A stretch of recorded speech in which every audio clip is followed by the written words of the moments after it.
Hello मैत्रिणींनो, मी दिवाळीच्या दिवशी जी मातीची मूर्ती आणते ना महालक्ष्मीची, त्याची आज कसा शृंगार करते ते दाखवणार आहे. मी एक चौरंगावर पांढरा लाल कलरचा वस्त्र अंथरलेला आहे. त्याच्यावर थोडंसं अक्षदा टाकून घेऊया प्रथम, आणि त्यानंतर त्याच्यावर हळद आणि कुंकू वाहून घेऊया. ओम महालक्ष्मी देव्यै नमः. ओम महालक्ष्मी देव्यै नमः. ओम महालक्ष्मी देव्यै नमः. आणि आता जी मी दिवाळीच्या दिवशी महालक्ष्मीची मातीची मूर्ती आणते ना, मी त्याला पूर्ण वर्षभर त्याची पूजा करते आणि त्याचा सुंदरसा शृंगार पण करते. आज मी तुम्हाला तेच शृंगार दाखवणार आहे. आपण आता चौरंगावर महालक्ष्मीची मूर्ती स्थापित केली आहे. मी प्रत्येक शुक्रवारी आणि मंगळवारी देवीचा शृंगार करते छान. चौरंगावरचा कपडा चेंज करते, तो आपण जो अंथरलेला आहे तो. आणि आता आपण महालक्ष्मीला सगळं स्वच्छ सगळं पुसून घेतलं आहे. आणि आता आपण त्यांची जी चुनरी आहे रेड कलरची ती वाहून घेऊया, पहिल्यांदा अर्पण करूया.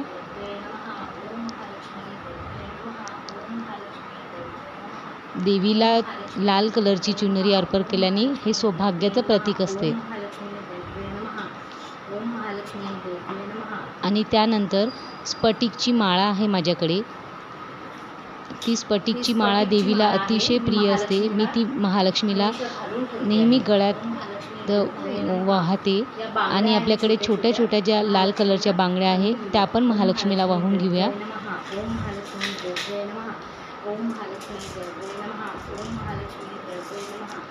आणि कमळगट्ट्याची जी माळा आहे ती महालक्ष्मीला अतिशय प्रिय आहे. आपण रोज महालक्ष्मीला कमळाची फूल तर नाही वाहू शकत, पण कमळाची बियांची जी माळा असते ती जरूर अर्पण करायला पाहिजे. आणि मी अशा प्रकारे महालक्ष्मीला गळ्यात ती माळा घालते. आणि सौभाग्याचं प्रतीक जे मंगळसूत्र आहे ते पण महालक्ष्मीला गळ्यात घालून ठेवते. मी हमेशा महालक्ष्मीला चांगला शृंगार करताना मी मंगळसूत्र आणि या जे शृंगाराच्या वस्तू आहेत त्या, आणि अतिशय प्रिय असलेली महालक्ष्मीला पिवळ्या कवड्यांची माळा जी मी तुळजापूरवरून आणलेली आहे ती पण महालक्ष्मीला वाहते. आणि वस्त्रमाळ म्हणजे यालाच आपण गेज वस्त्र असं म्हणतो, ती पण महालक्ष्मीला वाहून घेऊया.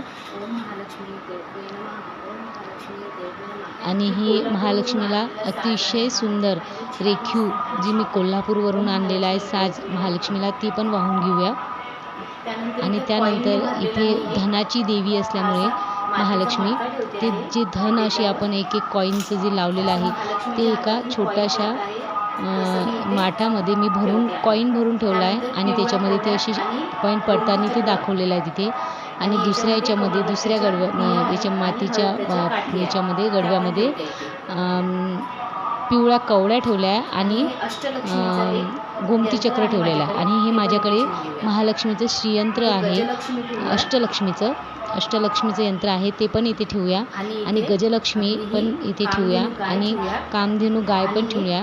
आणि इथं माझ्याकडे कमळाचं फुलाचं आहे, छान आहे ते, काचेचं आहे, ते पण इथे ठेवून घेऊया. आणि हे विष्णुप्रिय असलेले हे दीपक इथे ठेवूया. आणि त्यामध्ये तुपाची दिवे लावूया आपण. आणि इथेच बाजूला थोडंसं आपण तिथे धान्याने भरलेले गडवे ठेवूया छोटे छोटे, त्याला उतरंडी म्हणते आपण.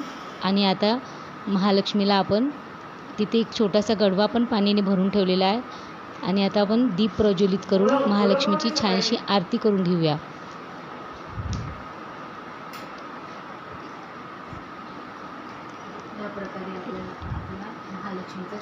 तुम्हाला कशी वाटली ही पूजा आणि महालक्ष्मीचे साज शृंगार कसा वाटला मला जरूर कळवा. श्री महालक्ष्मी माता की जय.